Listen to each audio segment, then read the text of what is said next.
Assalamualaikum warahmatullahi wabarakatuh. Perkenalkan, nama saya Farisa Inanta dengan NIM B133200047. Saya dari D3 Manajemen Perusahaan, Fakultas Ekonomi, Universitas Semarang. Puji syukur kepada Tuhan Yang Maha Esa atas segala rahmat dan karunia-Nya, saya dapat menyelesaikan tugas dan mempresentasikannya. Saya akan membahas tentang akhlak kepada Allah Subhanahu wa Ta'ala. Itu ada 3 rumusan masalah yang saya bahas. Yang pertama ada apa sih arti dari akhlak kepada Allah Subhanahu wa Ta'ala? Yang kedua, kenapa kita sebagai manusia harus berakhlak kepada Allah? Dan yang terakhir, apa saja bentuk-bentuk akhlak kepada Allah Subhanahu wa Ta'ala? Yang pertama, saya membahas tentang apa arti dari akhlak kepada Allah Subhanahu wa Ta'ala. Akhlak kepada Allah dapat diartikan sebagai sikap atau perbuatan yang seharusnya dilakukan oleh manusia sebagai makhluk kepada Allah Subhanahu wa Ta'ala sebagai Khalik. Khalik itu sendiri artinya yang diciptakan. Manusia seharusnya berbuat baik pertama kali kepada Allah, karena Allah lah yang menciptakan manusia, yang memberi rizki, yang mengaruniakan kesehatan, yang memberi panca indera, yang memberi perlindungan, dan yang mengabulkan permohonan, serta karunia-karunia lain yang mustahil manusia dapat menghitungnya. Yang kedua, apa sih alasan manusia harus berakhlak kepada Allah? Itu ada 4 alasan. Yang pertama, Allah lah yang menciptakan manusia. Itu ada pada Quran surat At-Tariq ayat 5-7, yang artinya, maka hendaklah manusia memperhatikan dari apa dia diciptakan. Dia tercipta dari air yang terpancar dari tulang sulbi dan tulang dada.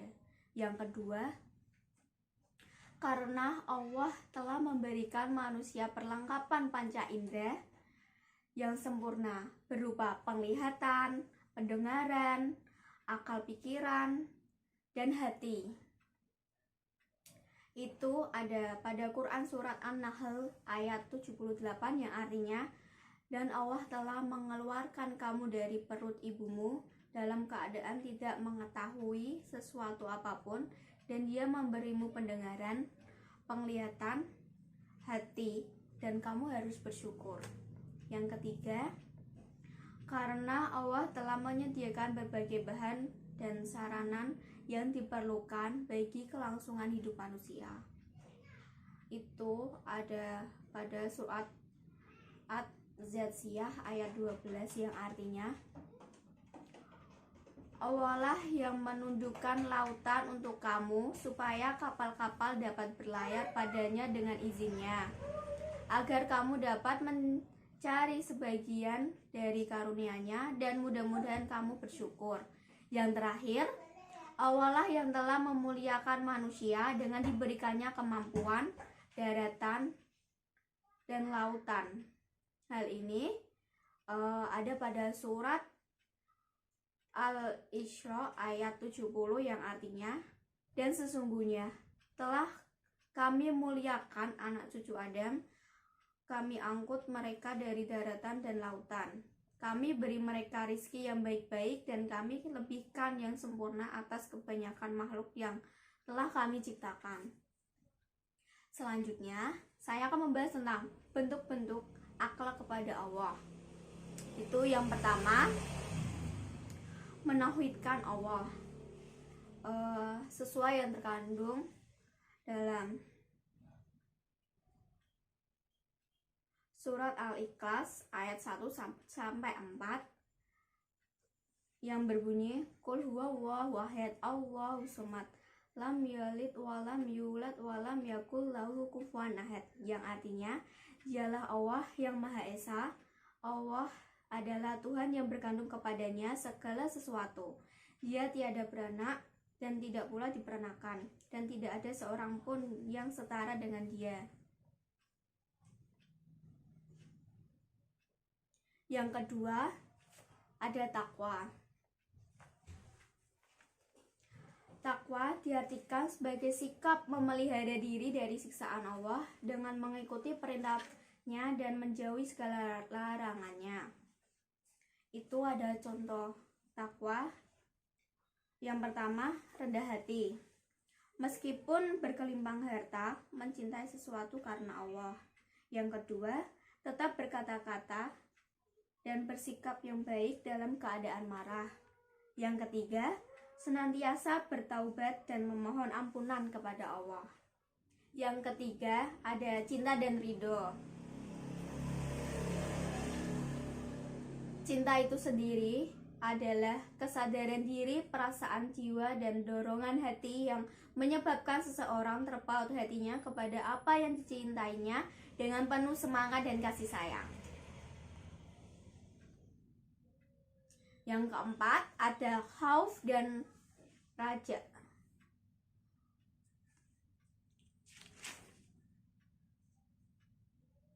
Khauf itu sendiri artinya rasa takut kepada Allah dengan memiliki perasaan khawatir akan azab Allah yang akan ditimpakan kepada kita sebagai hambanya. Contoh khauf itu ada yang pertama, tidak pernah menyontek ketika ujian karena takut akan murka Allah. Yang kedua, berusaha untuk menjauhi kemaksiatan karena maksiat adalah perbuatan yang Allah benci. Dan raja itu artinya perilaku terpuji seseorang yang senantiasa mengharapkan ridho juga rahmat dari Allah. Contohnya yang pertama, selalu berpikir positif, selalu berprasangka baik kepada Allah, selalu bersikap optimis, yakin bahwa Allah akan memberikan jalan keluar masalah yang kita hadapi. Dan yang terakhir, selalu berdoa dan bertawakal kepada Allah. Selanjutnya, yang kelima, itu ada berbaik sangka atau husnuzon. Berbaik sangka terhadap keputusan Allah merupakan akhlak yang terpuji.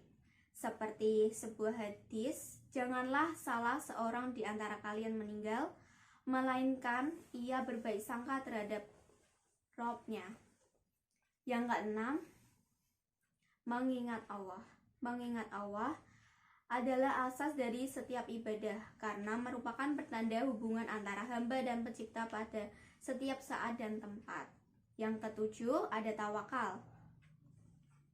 Tawakal adalah membebaskan hati dari segala ketergantungan kepada selain Allah dan menyerahkan segala sesuatu kepadanya. Tawakal harus diawali dengan kerja keras dan usaha yang maksimal. Yang kedelapan ada syukur. Syukur ialah memuji si pemberi nikmat atau kebaikan yang telah dilakukannya. Yang kesembilan ada muraqobah. Muraqobah itu sendiri artinya merasa selalu diawasi oleh Allah, sehingga dengan kesadaran ini mendorong manusia senantiasa rajin melaksanakan perintah dan menjauhi larangannya. Contohnya, selalu berkata jujur setiap apa yang kita lakukan. Dan yang terakhir ada taubat. Taubat itu sendiri artinya kembali kepada Allah serta berlepas diri dan hati dari perbuatan dosa atau niat yang membuat seseorang terus melakukan dosa. Kesimpulannya pada video ini dapat dipahami bahwa akhlak kepada Allah adalah akhlak yang pertama dan utama. Hal ini dikarenakan Allah merupakan pencipta alam semesta beserta isinya, termasuk juga manusia. Selain itu, Juga karena Allah telah menjadikan manusia sebagai makhluk yang sempurna dengan kelebihan-kelebihannya, serta Allah juga yang memberi rizki demi kelangsungan hidup umat manusia. Sekian video dan materi yang saya presentasikan. Semoga bermanfaat, dan apabila masih ada kekurangan, mohon dimaafkan. Wassalamualaikum warahmatullahi wabarakatuh.